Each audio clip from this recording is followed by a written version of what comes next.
Olá pessoal, tudo bem? Vamos falar hoje sobre a obesidade. Obesidade que também é um fator de risco para doenças cardiovasculares, né? A gente sabe que o obeso ele tende a viver menos. E por que ele vive menos? Porque ele acaba tendo inúmeras doenças, não só relacionadas ao coração, mas relacionadas também a todo o nosso corpo. Então vamos falar um pouco sobre a obesidade, essa doença que acomete aí tantos brasileiros. Então vamos lá, sem mais delongas? Roda a vinheta!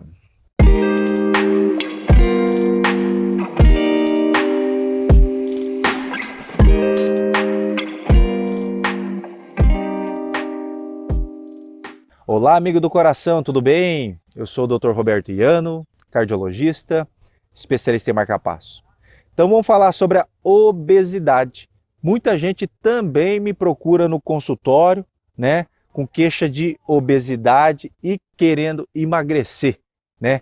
Muitas vezes porque o obeso ele já sabe que tem um risco maior então de ter infarto, de ter derrame, de ter insuficiência cardíaca, de ter dislipidemia, de ter insuficiência renal, né?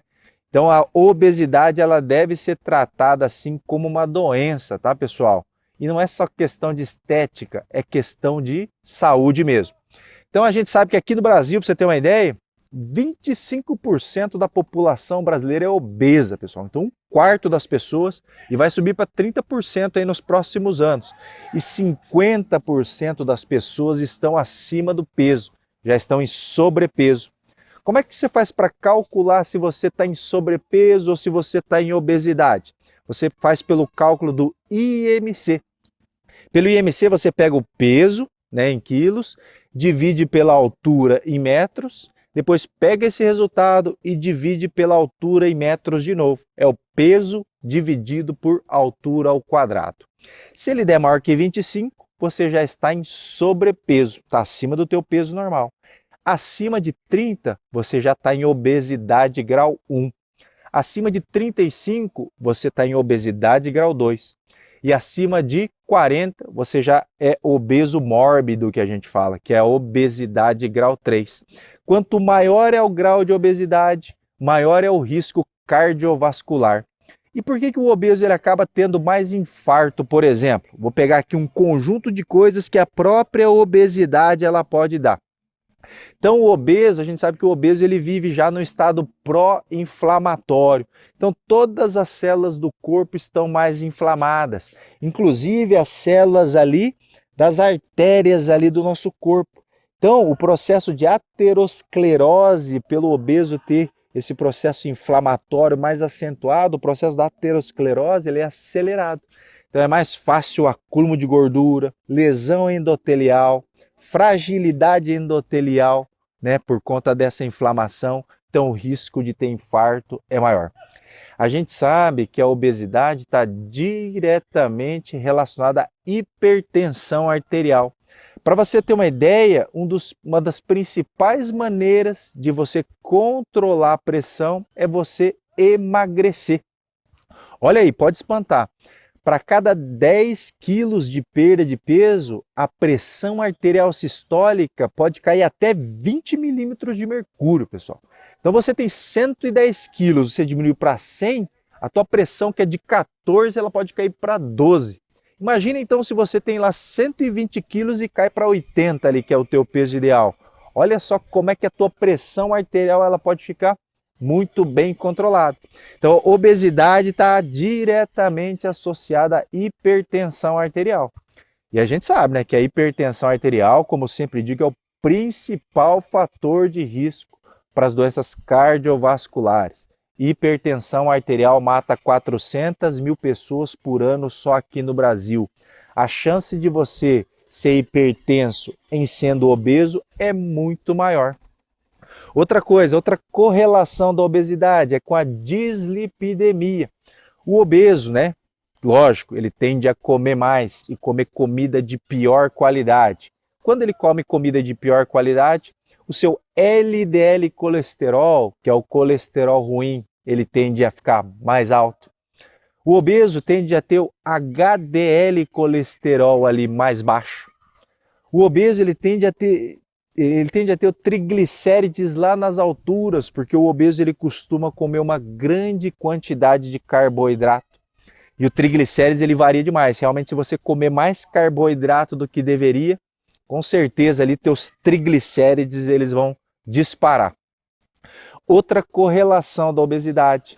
O obeso ele tem uma maior tendência também a ter diabetes mellitus do tipo 2.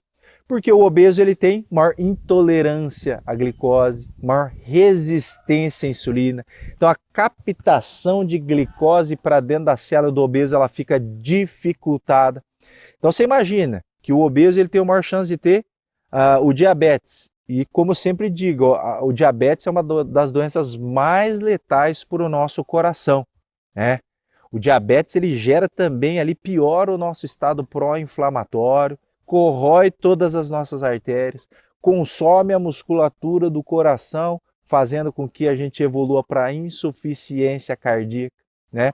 E a obesidade está diretamente associada também ao diabetes mellitus. Então, fora os problemas cardíacos, olha aí quanto problema que a obesidade pode dar, né? Só recapitulando: aumento do colesterol, aumento dos triglicéridos, aumento da pressão, piora do diabetes. Tem os problemas osteoarticulares. Não raro, né, o obeso ele tem problema nas articulações, nos joelhos que ficam sobrecarregados, nos tornozelos, na região aqui do quadril. Então, antes de ter uma idade avançada, muitas vezes ele já tem uma dificuldade em andar, dificuldade em caminhar. Outra coisa que o obeso ele não gosta, na maioria das vezes, de se exercitar. E a gente sabe que o sedentarismo também é um fator de risco aí para as doenças do coração.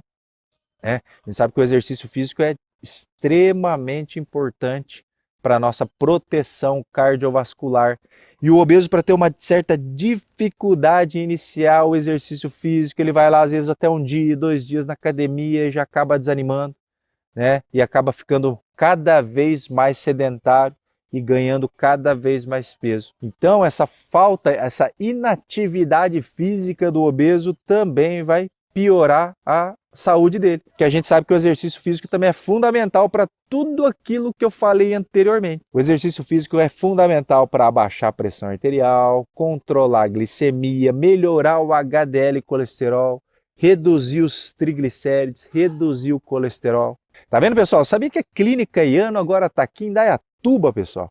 Então você de Indaiatuba e toda a região aqui, Campinas, São Paulo e toda essa região pode se consultar presencialmente comigo aqui em Indaiatuba, tá? Ó, para quem gostou do vídeo, pessoal, não esquece, dá o like. 86% de vocês ainda não estão inscritos no canal, né? Se todo mundo aí tivesse inscrito no canal, a gente já tinha passado aí 10 milhões de inscritos. Então eu quero que você me ajude a espalhar essas informações, informações relevantes, informações de saúde, né? Informação gratuita, pessoal. Tem coisa melhor que isso?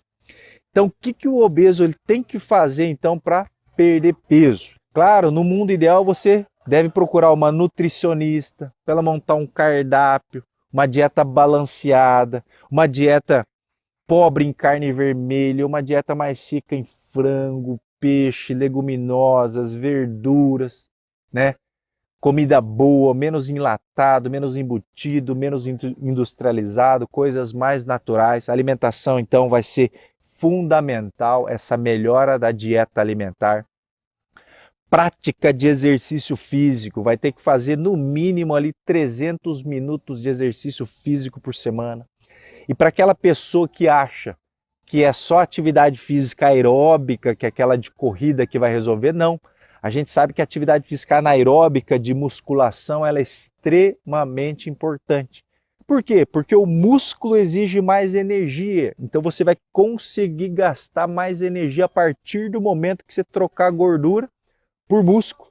Vai acelerar o teu metabolismo. Então a prática de exercício ela tem que ser aeróbica e anaeróbica, né? Se você puder contratar um especialista, um educador físico, um personal trainer para te ajudar, né? Eu sei que muita gente vai falar, doutor, mas eu não tenho condição. Bom, no YouTube tem um monte de exercício em que você usa o teu próprio peso corporal e consegue fazer inúmeros exercícios. Mas no mundo ideal, uma nutricionista, um educador físico para poder te orientar. E outra coisa, até já falei sobre as medicações. Hoje existem medicamentos extremamente eficazes no combate da obesidade. Até alguns anos atrás a gente era muito limitado no nosso arsenal terapêutico para o emagrecimento. Mas hoje tem medicamentos que são extremamente eficazes, medicamentos que realmente funcionam, medicamentos que vão poder te auxiliar aí nessa perda de peso, tá?